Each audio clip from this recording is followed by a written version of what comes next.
Olá, meu nome é Luke. Hoje te contarei mais uma história de terror. Se você gosta desse tipo de vídeo, dê um like, se inscreva no canal e comente sua opinião sobre a história no final dela.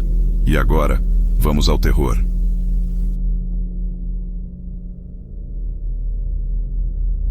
Lembre-se da sua memória mais antiga de infância. Quantos anos você tem nessa lembrança? 4? 5?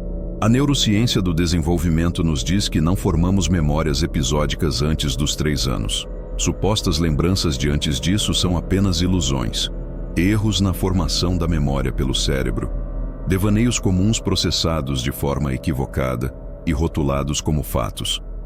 É isso que a pesquisa atual nos mostra, e é importante saber disso. Sou estudante de pós-graduação em linguística, área que muitas vezes se sobrepõe ao trabalho do Departamento de Neurociências.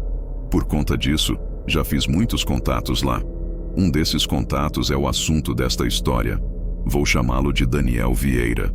Daniel também é estudante de pós-graduação, e ele estuda a memória.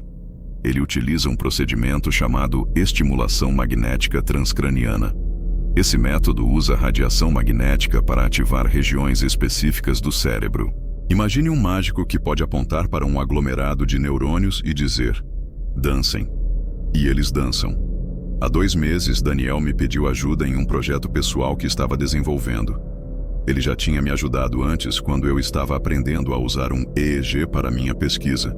Então eu sentia que devia muito a ele e não tive escolha a não ser retribuir ajudando agora. Daniel é o que tenho mais próximo de um amigo. Cheguei ao laboratório dele depois do expediente, como ele pediu. Ele me esperava na porta vestindo um jaleco muito grande para o corpo que engolia seus ombros. Ele parecia quase infantil. Pronto? Ele perguntou. Pronto para quê? Perguntei de volta. Ele não tinha me contado detalhes sobre o projeto. Só preciso praticar o foco na máquina, disse ele. Estou mirando em uma área do cérebro que ninguém nunca tentou atingir com este dispositivo antes. Concordei, hesitando um pouco. Ele já tinha servido de modelo para mim quando eu estava aprendendo a usar o EEG, e a academia é sustentada por essa troca de favores. Além disso, a máquina dele nem perfurava a pele, então eu me sentia relativamente seguro. A cadeira de exame tinha pulseiras de couro para prender os pulsos, mas elas nunca eram usadas. Fiquei de frente para uma janela saliente. O laboratório ficava no alto de uma colina do campus, e a noite caía pesada sobre as luzes alaranjadas da cidade. Alguns carros deslizavam lentamente pela rodovia. Apenas tente relaxar, disse ele. Sua respiração tinha um leve cheiro de menta misturada com um toque de gin. Ele ligou a varinha mágica e eu senti o zumbido familiar da eletricidade no couro cabeludo. As vibrações convergiram para 2 pontos logo atrás das minhas orelhas, um de cada lado da cabeça. Esses pontos começaram a esquentar, fazendo meus cabelos ficarem arrepiados. Como você se sente? Perguntou Daniel. Ele falava baixo, mas a voz estava carregada de antecipação. Parecia que já sabia a resposta antes mesmo de perguntar.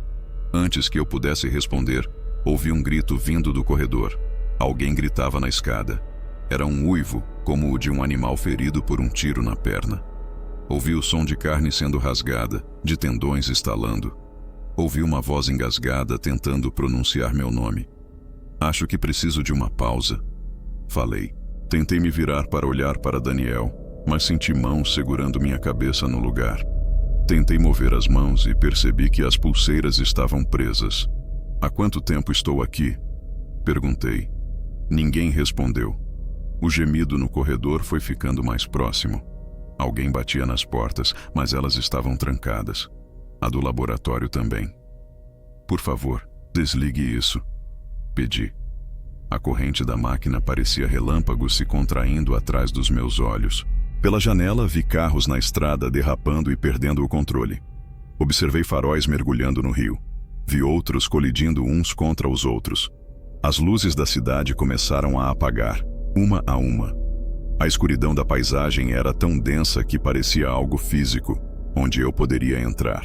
Então, de repente, eu estava lá fora, no vazio. Havia mais distância diante de mim do que qualquer horizonte que a terra poderia oferecer. Eu estava sozinho por um breve e precioso instante. Em seguida, A escuridão foi quebrada pela aparição de um homem. Era o mesmo que estava no corredor. Um homem sem pele, sem músculos, apenas veias e artérias se contraindo e jorrando. Eu podia ver seu coração murchar dentro do peito enquanto ele me encarava. Ele era pura imagem de matadouro, sem qualquer resquício de humanidade. Estava tão próximo que pude sentir o cheiro da carne apodrecida e dos ossos expostos como prata. "Você se lembra de mim?" perguntou ele. Seus dentes se mostravam como os de um cavalo de corrida, e seu corpo parecia borrado, como se estivesse desalinhado no tempo. Sua boca se movia como uma fotografia de longa exposição de uma carcaça em chamas. "Sim", respondi, porque me lembrava. Quando eu era muito jovem demais para formar memórias, tive um sonho. Nesse sonho, um homem vinha atrás de mim e me contava coisas sobre o universo, coisas que eu não queria saber. Esse homem não tinha pele. Ele era exatamente o que estava diante de mim agora, no vazio.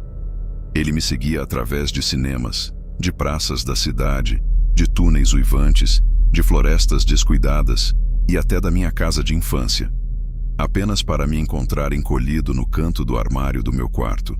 Ele falou palavras que não existem na nossa língua, coisas para as quais não há tradução. Acordei logo depois, encharcado de suor frio, com os lábios queimando, a boca amarga de vômito. Meus olhos giravam nas órbitas, e minha mente tentava rejeitar aquela memória. Pesquisei em todos os idiomas possíveis para tentar achar as palavras que ouvi naquela noite, mas não havia idioma humano que pudesse contê-las. E agora, lá no laboratório, esse homem me encontrou outra vez.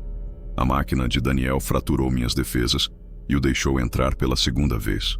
Ele repetiu aquelas palavras e, mais uma vez, minha mente se recusou a retê-las. Depois do que pareceu uma eternidade, Daniel retirou o dispositivo da minha cabeça, tão repentinamente quanto se acorda de um sonho.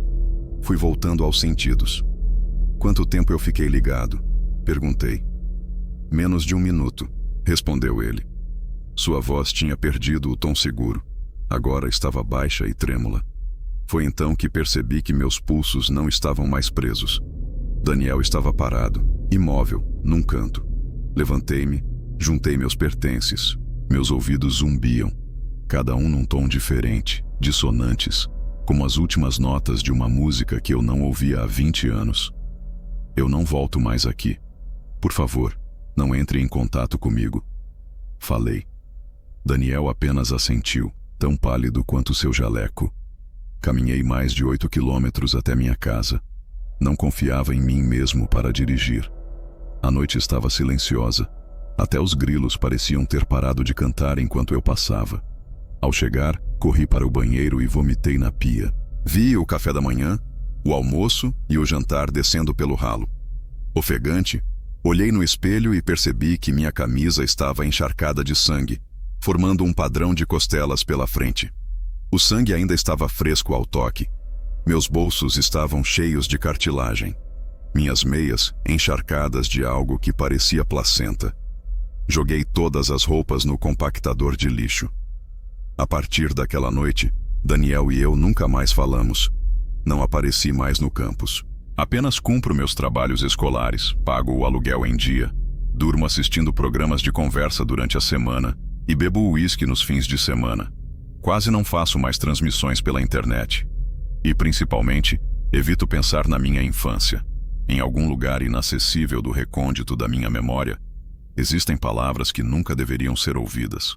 Um homem sem pele escolheu me dizer essas palavras, e eu escolhi, 2 vezes, não me lembrar delas. No início desta história, pedi para você tentar lembrar sua primeira memória. Espero que ela seja de quando você tinha 4 ou 5 anos. Espero que tenha sido apenas de quando se machucou pela primeira vez, ou algo igualmente simples. Eu espero isso porque, em algum lugar do seu cérebro, existe uma lembrança que ele mesmo escolheu não trazer à tona. Espero isso porque o horror infinito daquelas palavras esquecidas é grande demais para que a mente humana compreenda. Espero que seus sonhos sejam felizes e que seus pesadelos façam você sentir alívio por acordar. E, acima de tudo, espero que esta história impeça você de explorar os cofres ilimitados e condenatórios da sua mente. portas contra as quais não temos defesa ao nascer. Talvez leve alguns anos para construirmos essas defesas. Talvez as coisas que vemos antes disso sejam melhores se ficarem esquecidas.